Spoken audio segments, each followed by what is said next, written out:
Vamos a terminar viendo el sistema urinario.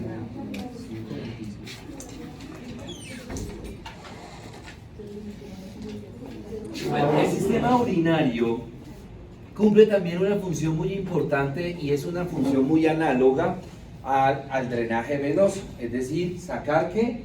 Residuos, sacar impurezas, ¿cierto? Ese sistema urinario también está formado por una serie de órganos en secuencia, donde el primer órgano son los riñones.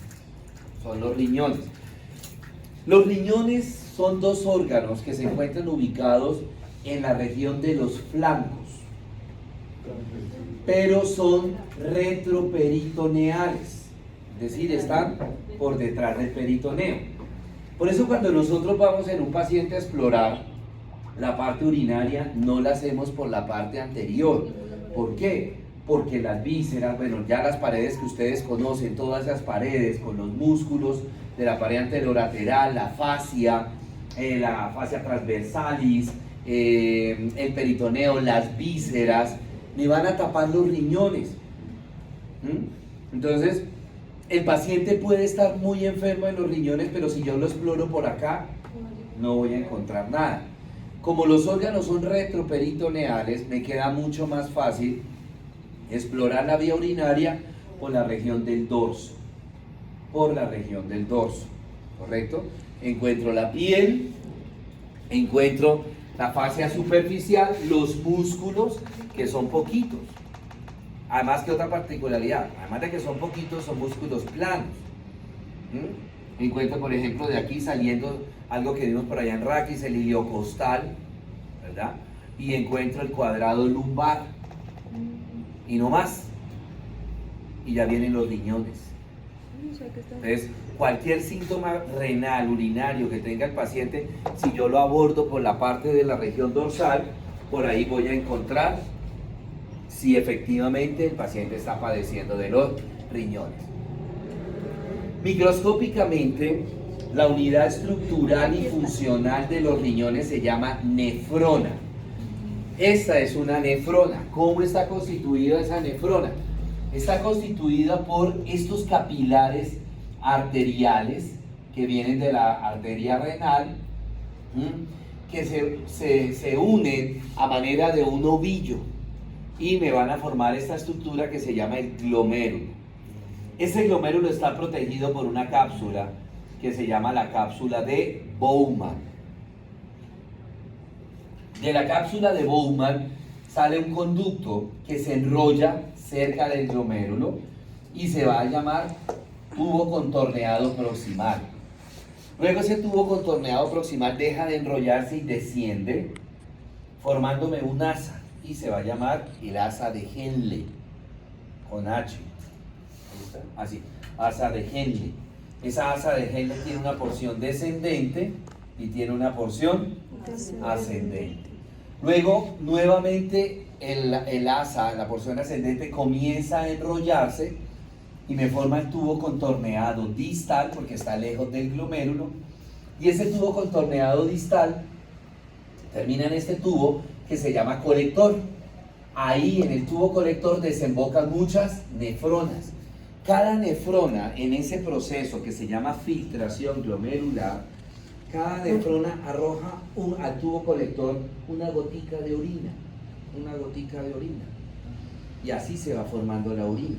Si ustedes se dan cuenta, el tubo colector es delgado cuando inicia, pero es ancho cuando está terminando. ¿Por qué? Porque él va recibiendo varios tubos colectores de muchas nefronas, ¿correcto?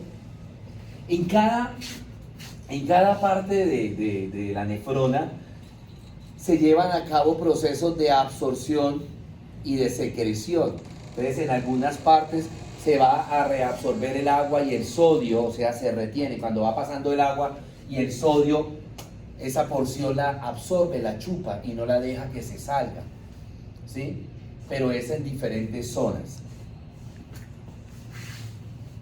Bueno, muy bien. El riñón, entonces aquí tenemos la ubicación del riñón, ¿cierto? Entonces mire la vena cava, tenemos la aorta, ¿verdad? El riñón tiene forma de un frijol, es un frijol gigante, por así decirlo, que también está rodeado por una cápsula de peritoneo, ¿sí? En la parte superior del riñón encuentro unas glándulas que se van a llamar las glándulas suprarrenales. Esas glándulas suprarrenales no tienen una función directa sobre la filtración glomerular, es decir, sobre la formación de orina, directa, pero sí tienen una acción indirecta que cuando veamos endocrino vamos a ver precisamente esa función indirecta. Los riñones entonces, al hacer el corte, vemos una zona pálida en la periferia que va a llamarse corteza renal, y en la región central veo una zona hiperpigmentada que se va a llamar médula renal. En la región medular vemos unas estructuras a manera de triángulos que se llaman las pirámides renales. Pirámides renales. La punta de esa pirámide renal va a recibir el nombre de papila renal. Ahí en la papila renal es donde están desembocando muchísimos tubos colectores. En la papila renal, ahí en la punta.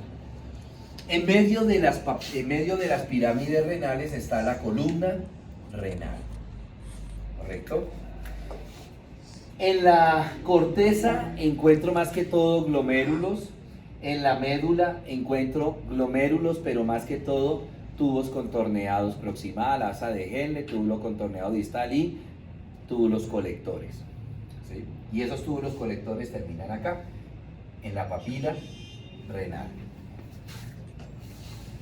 Muy bien, acá tenemos un riñón real, corte. Entonces veo la corteza y veo la médula. Aquí estaría la pirámide renal, las pirámides renal, la punta la papila renal. Muy bien.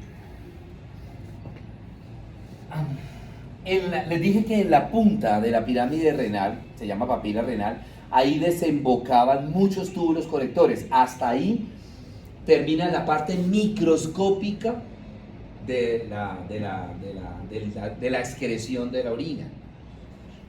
Al unirse muchísimos túbulos colectores, me forman una estructura ya macroscópica, o sea, una estructura que yo puedo ¿qué?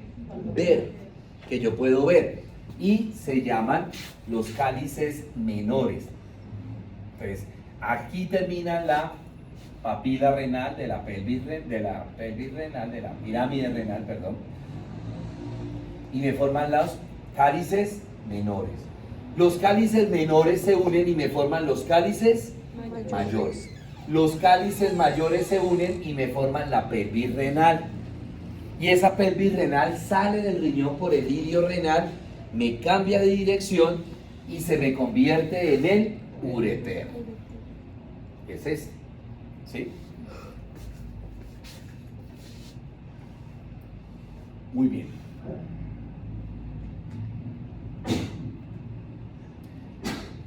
Los ureteres entonces no son más que una prolongación de la pelvis renal cuando sale del riñón. ¿Sí? Cuando sale del riñón. Ellos se dirigen hacia abajo y tienen la función de transportar la orina desde el riñón hacia la vejiga. Luego tenemos la vejiga, que es una bolsa muscular también, algo muy parecido a lo del estómago, pues obviamente guardando proporciones.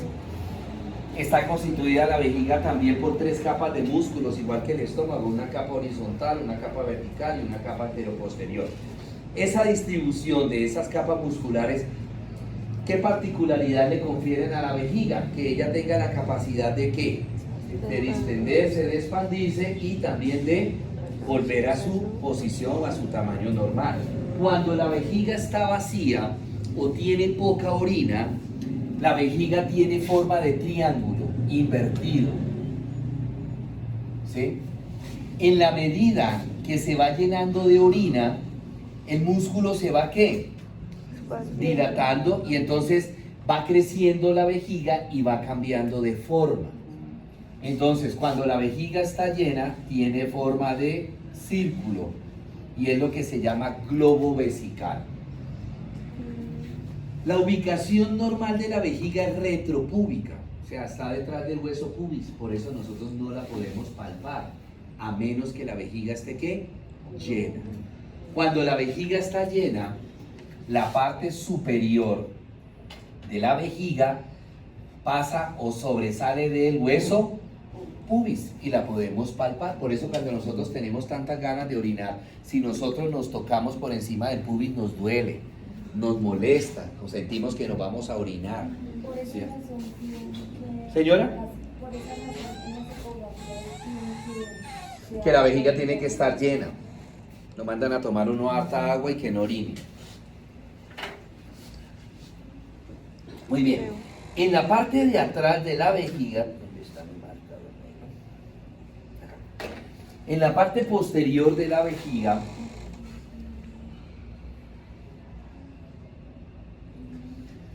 posterior e inferior, yo encuentro 3 orificios. Esa zona se llama trígono vesical. Y esos 3 orificios, ¿quién los forma? Los 2 orificios superiores son debido a la llegada del ureter a la vejiga. Llegan los ureteres hacia la parte posterior inferior de la vejiga. Y el orificio inferior es el comienzo de la uretra. Es el comienzo de la uretra. Ese músculo, esa capa muscular de la vejiga me forma un músculo que se llama músculo detrusor de la vejiga, ¿tá? En toda la vejiga, músculo detrusor de la vejiga, ¿sí? En la parte inferior, ahí donde se arma el orificio, ¿sí? Donde comienza la uretra, ese músculo detrusor se dilata y me forma un esfínter que se llama el esfínter interno de la vejiga. Ese esfínter interno de la vejiga es el orificio donde comienza la uretra, es el orificio inferior del trígono vesical. Entonces, ese esfínter normalmente está ¿qué? Cerrado. Cuando a nosotros nos da la sensación de la micción, nos da ganas de orinar, ¿sí? El esfínter se abre y la orina pasa de la vejiga hacia la uretra, ¿sí? Y pues de ahí en adelante ya pasa la uretra y sobresale.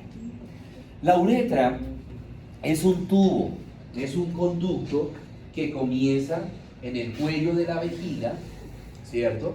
Y va a terminar en los genitales externos, tanto de hombres como de mujeres.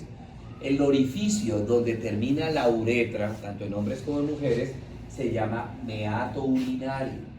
Meato urinario, ¿sí? ¿Qué particularidad tiene ese meato urinario? Que cuando él va a terminar, ¿verdad? Cuando él va a terminar, se dilata un poquito. Y eso se llama la fosita navicular, ¿sí? Y enseguida se expande ese poquito de la uretra, inmediatamente ya viene el orificio, el meato urinario, y pues ya viene el exterior. El tamaño de la uretra de la mujer es muy pequeño, aproximadamente la uretra de la mujer mide 3 centímetros, aproximadamente, es muy pequeña. Y por ubicación y por tamaño, ahora podemos entender por qué las mujeres son tan propensas a infecciones urinarias. ¿Por qué? Porque cualquier bacteria que caiga en el meato urinario, inmediatamente llega ¿a dónde? A la vejiga. ¿Qué tanto son 3 centímetros? ¿Sí? En cambio, en el hombre la uretra es mucho más extensa. La uretra del hombre más o menos mide en promedio el tamaño del pene del hombre, en promedio, ¿sí? Y tiene 3 porciones en el hombre, la uretra. La primera porción, una vez se formó la uretra, la primera porción atraviesa la glándula prostática, ¿sí? La glándula prostática que vamos a ver en la próxima clase. Y ese pedazo, esa porción de uretra, se llama la uretra prostática. Luego viene otra porción que no está relacionada con ningún órgano y se llama la uretra membranosa. Máximo mide 1 centímetro, ¿sí? y luego esa uretra entra en el pene del hombre. Y esa porción de la uretra se llama uretra peneana o uretra membranosa. Después sabemos por qué le dirán membranosa. ¿Sí? Entonces, por eso es que es más raro que los hombres sufran de infecciones urinarias. ¿Por qué? Porque el camino que tiene que recorrer la bacteria, por así decirlo, es bastante largo. En promedio, se habla que la uretra masculina mide aproximadamente 15-16 centímetros. A diferencia pues de 3 centímetros de la mujer, pues es grande, ¿no? Bueno, listo. Preguntas, dudas, inquietudes. ¿No question? Bueno, entonces espérense un momento.